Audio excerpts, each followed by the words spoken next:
কতবার যে আমি তোমাকে স্পর্শ করতে গিয়ে গুটিয়ে নিয়েছি হাত, সেই কথা ঈশ্বর জানেন। তোমাকে ভালোবাসার কথা বলতে গিয়েও কতবার যে আমি সেই কথা বলিনি, সেই কথা আমার ঈশ্বর জানেন।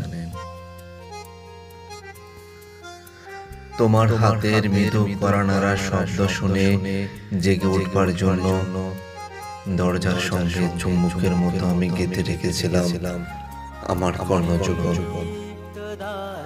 তুমি এসে আমাকে দেখে বলবে, এই ওঠো, আমি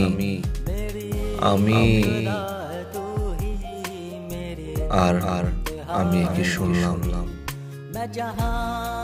এমত উল্লাসে নিজেকে নিক্ষেপ করবো তোমার উদ্দেশ্যে।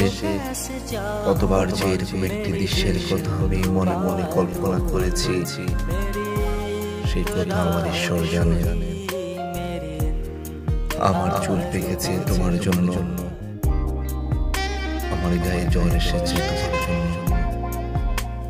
আমার ঈশ্বর জানেন আমার মৃত্যু হবে তোমার জন্য।